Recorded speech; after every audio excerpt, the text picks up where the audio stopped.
আশা করি আমরা সবাই ভালো আছি। তো অনেক দিন পর আমরা আজকে আবার ক্লাস নিতে আসলাম।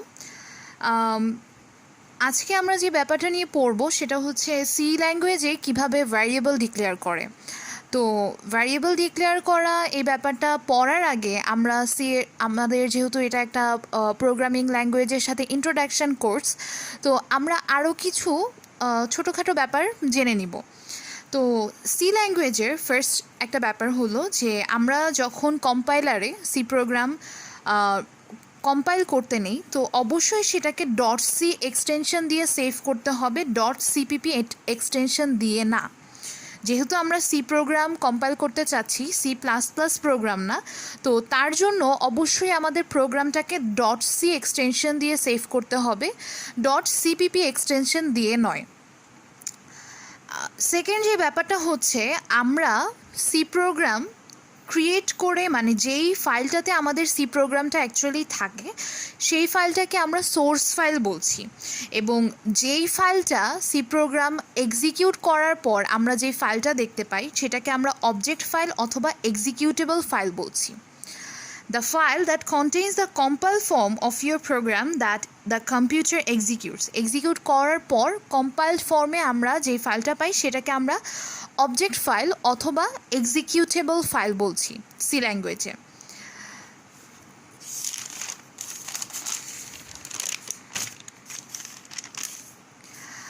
এর পরের যে ব্যাপারটার সাথে আমরা পরিচিত হব সেটা হচ্ছে সিনট্যাক্স এরর। তো সি প্রোগ্রামে আমরা যদি ইনকারেক্টলি কোনো কিছু এন্টার করি তাহলে সি প্রোগ্রাম কম্পাইল হওয়ার পর আমাদের একটা সিনট্যাক্স এরর শো করবে। ঠিক আছে, মানে আমরা হয়তোবা সি প্রোগ্রামের সিনট্যাক্সের সাথে ম্যাচ হয় না এরকম কিছু আমরা একটা এন্টার করলাম, তখন যদি আমরা প্রোগ্রামটা কম্পাইল করি তখন আমাদের যে এররটা শো করবে সেটা হচ্ছে সিনট্যাক্স এরর। এছাড়া আরেক ধরনের এরর আছে যেটাকে আমরা নর্মালি ওয়ার্নিং এরর বলি। তো ওয়ার্নিং এরর কি, ধরো আমরা সি প্রোগ্রামে কিছু একটা সিনট্যাক্টিক্যালি কারেক্ট জিনিস দিলাম যেটা আমাদের সিনট্যাক্স এরর না, কিন্তু উইচ ইজ সাসপিশিয়াস, যেটা অ্যাকচুয়ালি প্রোগ্রামটা রান করার পর প্রোগ্রামার কম্পাইলার মনে হলো যে এটা অ্যাকচুয়ালি আমাদের প্রোগ্রামের সাথে যায় না। এরকম সাসপিশিয়াস থিংসগুলো আমাদের ওয়ার্নিং এরর শো করে। তো সি প্রোগ্রামে অ্যাকচুয়ালি অনেক ফ্লেক্সিবিলিটি দেখায় যে এমন অনেক কিছু হয়তো বা অ্যাকচুয়ালি কম্পাইল করতে পারতো না, কিন্তু সেই জিনিসটাকে তারা ওয়ার্নিং এররের মাধ্যমে ওয়ার্নিংয়ের মাধ্যমে দেখায়। তো এই হচ্ছে যে সিনট্যাক্স এরর আর ওয়ার্নিং এরর, এই দুই ধরনের এরর আমরা নর্মালি দেখে থাকি সি প্রোগ্রামের ক্ষেত্রে।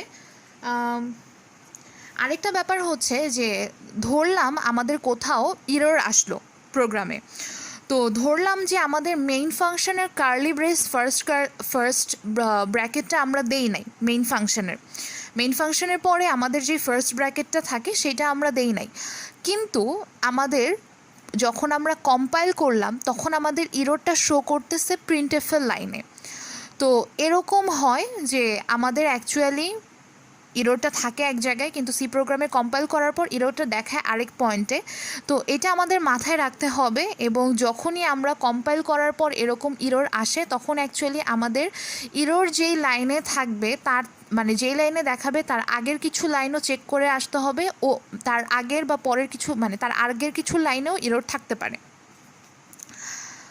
তো এরপর আমরা আমাদের ভ্যারিয়েবল ডিক্লেয়ারে চলে আসব।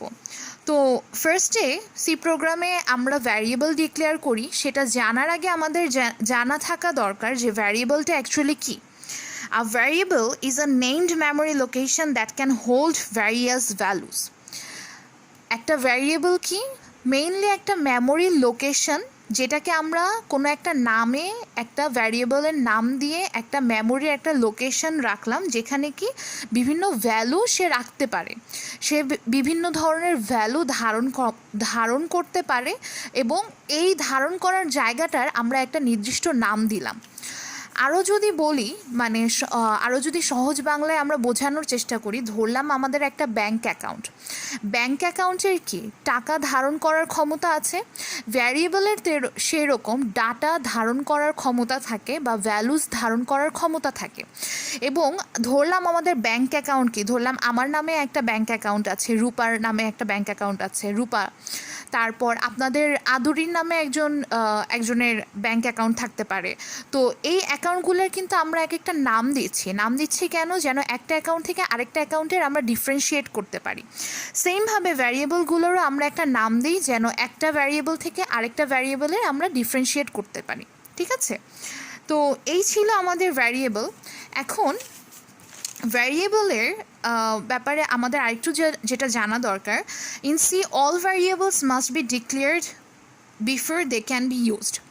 তো সি ল্যাঙ্গুয়েজে যখন আমরা ভ্যারিয়েবলটা ইউজ করব তার আগেই ভ্যারিয়েবলটা ডিক্লেয়ার করতে হবে।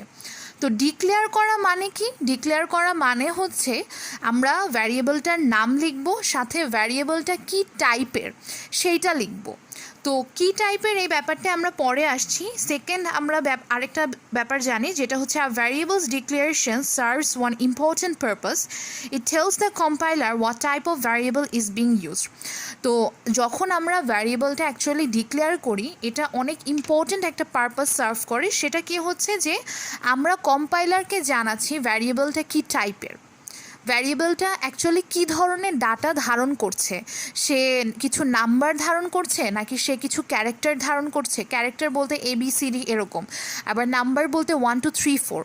তো অ্যাকচুয়ালি ভ্যারিয়েবলটা কী ধরনের ভ্যালু ধারণ করছে সেইটা আমরা বলে দেই ভ্যারিয়েবলটা ইউজ করার আগেই। তো তারপর আমরা ভ্যারিয়েবলের টাইপসে চলে আসি। C supports 5 different basic data types. C কি 5 ধরনের বেসিক ডাটা টাইপ সাপোর্ট করে। তো তার মধ্যে আমরা দেখতে পাচ্ছি যে আমাদের ফার্স্ট ডাটা টাইপটা হচ্ছে ক্যারেক্টার ডাটা, এবং তার জন্য এটা ডিক্লেয়ার করার জন্য আমরা যে কিওয়ার্ডটা ইউজ করি সেটা হচ্ছে ক্যারেক্টার। ক্যারেক্টার বলতে কি, ধরলাম ABCD এগুলো হচ্ছে আমাদের ক্যারেক্টার। তো সি এর ক্যারেক্টার ডাটা ধারণ করার জন্য যে আমরা ভ্যারিয়েবলটা ব্যবহার করি সেটা হচ্ছে ক্যারেক্টার টাইপের, এবং সেটার কিওয়ার্ড কি CHAR, কার। অ্যানাদার একটা ডাটা টাইপ হচ্ছে যে সাইন্ড হোল্ড নাম্বারস, এবং সেইটার জন্য আমরা কি ব্যবহার করি, ইন্টিজার। তো ধরো তুমি অ্যাকচুয়ালি 1 2 3 4 এই টাইপের কিছু নাম্বার, 1 2 3 4 এই টাইপের কিছু নাম্বার তোমার মেমোরিতে রাখতে চাও।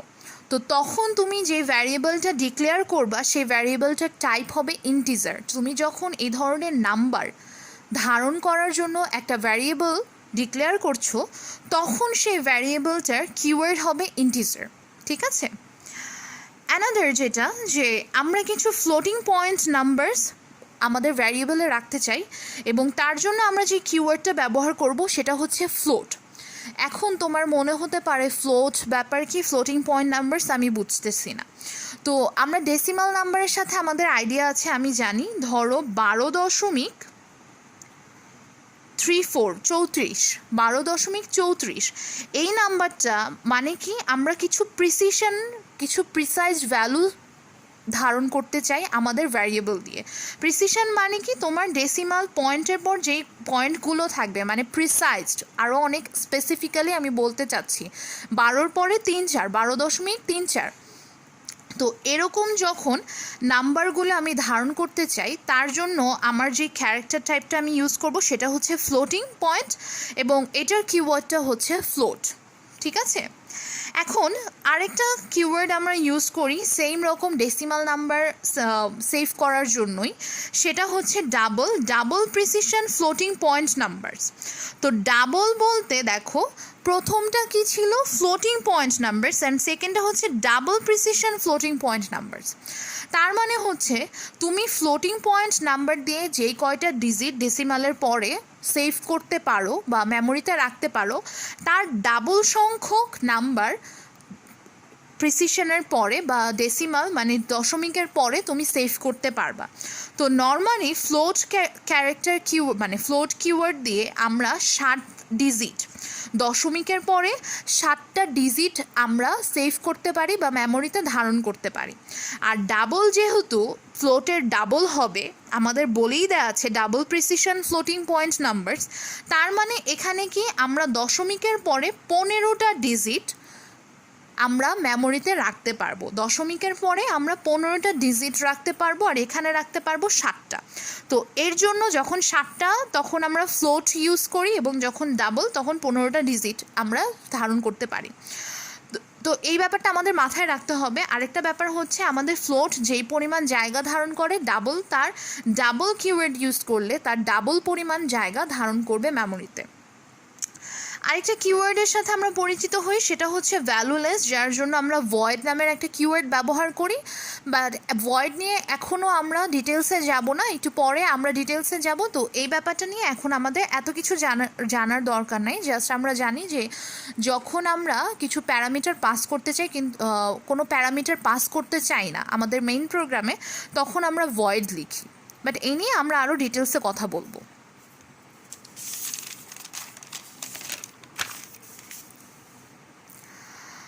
তো আমরা এখন একটা ভ্যারিয়েবল ডিক্লেয়ার করা দেখি।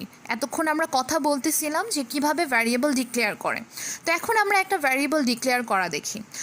তো প্রথমে কি হবে, আমরা বলবো যে ভ্যারিয়েবলটা কী টাইপের সেটা আমরা বলে দিব, এবং তারপর আমরা ভ্যারিয়েবলের একটা নাম দিব। নামটা তুমি তোমার যে কোনো ইচ্ছা মতো দিতে পারো, কিন্তু টাইপটা অবশ্যই তোমার যে 5টা টাইপের মধ্যে দেখলা সেই টাইপের মধ্যে হতে হবে। ধরো আমি একটা নতুন ভ্যারিয়েবল ডিক্লেয়ার করলাম কাউন্টার, এবং কাউন্টার কি করে, কিছু ডিজিট কিছু নাম্বার ধরলাম 1 2 3 4 এরকম কিছু নাম্বার সেভ করে মেমোরিতে, ধারণ করে মেমোরিতে। তো তার জন্য আমরা কি কিওয়ার্ড ইউজ করব, ইন্টিজার। আমার ভ্যারিয়েবলটা কী টাইপের, ইন্টিজার টাইপের, সেটা আমরা বলে দিলাম। এবং আমাদের এই যে ভ্যারিয়েবল ডিক্লেয়ার করা সেটা অবশ্যই কি একটা স্টেটমেন্ট, তার জন্য আমরা এখানে কি সেমিকোলনটা ব্যবহার করছি। এখন আমরা আরেকটা ব্যাপারে চলে আসবো, সেটা হচ্ছে ভ্যারিয়েবলের ক্লাসিফিকেশনে। তো ফার্স্টে আমরা বলি যে ভ্যারিয়েবল অবশ্যই আমাদের শুরুতে ডিক্লেয়ার করতে হয়। প্রোগ্রাম লেখার শুরুতেই আমরা প্রোগ্রামে ভ্যারিয়েবলটা ইউজ করার আগেই ভ্যারিয়েবলটা ডিক্লেয়ার করতে হয়। তো আমাদের 2 ধরনের ভ্যারিয়েবল আছে, একটা হচ্ছে গ্লোবাল ভ্যারিয়েবল, আরেকটা হচ্ছে লোকাল ভ্যারিয়েবল। তো গ্লোবাল ভ্যারিয়েবলটা কি, variables declared outside of all the functions is called global variable. ধরো তোমার প্রোগ্রামে মেইন ফাংশন আছে, সাথে আরও কিছু ফাংশন আছে। একটা ফাংশনের নাম ধরলাম সাম, যেটার কাজ হচ্ছে সামেশন করা। আরেকটা ফাংশনের নাম ধরলাম মাল্টিপ্লিকেশন, যে ফাংশনটার কাজ হচ্ছে মাল্টিপ্লাই করা। তো এই যে ফাংশনগুলো আছে প্রোগ্রামে এক্সট্রা, সেই ফাংশনগুলোর আগেই আমরা এই ফাংশনগুলোর বাইরে যদি একটা ভ্যারিয়েবল ডিক্লেয়ার করি, তখন আমরা সেই ভ্যারিয়েবলটাকে বলবো কি গ্লোবাল ভ্যারিয়েবল। এবং আরেকটা কি ধরনের ভ্যারিয়েবল আছে, সেটা হচ্ছে local variable. Variable declared inside a function is called local variable. তো আমরা যেটা দেখলাম যে আমাদের একটা মেইন প্রোগ্রাম আছে, এছাড়া আমাদের আরও 2টা ফাংশন আছে, সেটা হচ্ছে সাম, যেটা হচ্ছে যোগ করার জন্য ব্যবহার করা হচ্ছে, এবং আরেকটা আছে মাল্টিপ্লিকেশন ফাংশন, যেটা মাল্টিপ্লাই করার জন্য ব্যবহার করা হচ্ছে। তো এই 2টা ফাংশনের ভিতরে যদি আমরা ফাংশনের এই সামের ভিতরে যদি একটা ভ্যারিয়েবল ডিক্লেয়ার করি, আবার মাল্টিপ্লিকেশনের ভিতরে যদি একটা ভ্যারিয়েবল ডিক্লেয়ার করি, সেই ভ্যারিয়েবলগুলোকে আমরা বলবো local variable. Variable declared inside a function, একটা ফাংশনের ভিতরে যে ভ্যারিয়েবলগুলো ডিক্লেয়ার করা হয় সেটাকে কি বলতেছে, লোকাল ভ্যারিয়েবল বলতেছে। তো লোকাল ভ্যারিয়েবলের 2টা ইম্পর্ট্যান্ট পার্টস আছে, সেটা হচ্ছে ধরো আমরা কি বললাম যে আমাদের অ্যাকচুয়ালি সাম নামের একটা ফাংশন আছে আর মাল্টিপ্লিকেশন নামের একটা ফাংশন আছে। তো 2টা ফাংশনের ভিতরেই আমরা কাউন্টার নামের 2টা ভ্যারিয়েবল ডিক্লেয়ার করলাম, ঠিক আছে। তো এখানকার কাউন্টার আর এখানকার কাউন্টার দুইটা কিন্তু ডিফারেন্ট, দো তাদের নাম সেম, কিন্তু যেহেতু আমরা লোকাল ফাংশনের মধ্যে এই লোকাল ভ্যারিয়েবলটা ডিক্লেয়ার করেছি, তাই এই কাউন্টার ভ্যারিয়েবলটা শুধু এই সাম ফাংশনের জন্যই, আবার এই কাউন্টার ভ্যারিয়েবলটা শুধু মাল্টিপ্লিকেশন ফাংশনের জন্যই। তাদের মধ্যে তারা কখনো এক ফাংশন হিসেবে পরিগণিত হবে না, ঠিক আছে? আমরা কখনো এই কাউন্টারটাকে একটা ফাংশন ধরবো না, যেহেতু এই কাউন্টারটা শুধু এই সামের জন্য আর এই কাউন্টারটা শুধু এই মাল্টিপ্লিকেশন ফাংশনের জন্য। আরেকটা ব্যাপার হচ্ছে, ধরলাম এই সামের ভিতরে আমি এই কাউন্টার যে ভ্যারিয়েবলটা ডিক্লেয়ার করেছি, তো সাম ফাংশন থেকে যখন আমি বের হয়ে যাব, এই কাউন্টারের ভ্যালুও তখনই ডিসমিস হয়ে যাবে। এই কাউন্টারের ভ্যালু কখনো আমি অন্য আরেকটা ফাংশন পর্যন্ত নিয়ে যাবে না। আমি যখন এই ফাংশনটা থেকে বের হয়ে যাব, তখনই এই ভ্যারিয়েবলটার ভ্যালুও ডিসমিস হয়ে যাবে। তো লোকাল ভ্যারিয়েবলের ব্যাপার হচ্ছে এটা।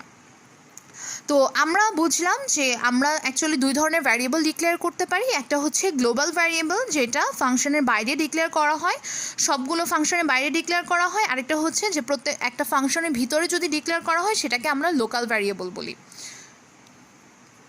এখন আজকের এই লেকচারের উপর তোমাদের জন্য একটা ছোট্ট অ্যাসাইনমেন্ট থাকবে। অ্যাসাইনমেন্টটা খুবই সহজ।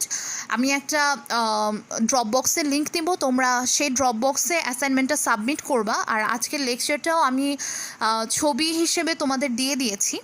তো আমাদের অ্যাসাইনমেন্টের কোয়েশ্চেনটা হলো, what is the difference between float and double. এগুলো আমি আজকে লেকচারে বলেছি। লেকচারটা যদি ভালোভাবে শুনে থাকো তাহলে সবাই পারবে,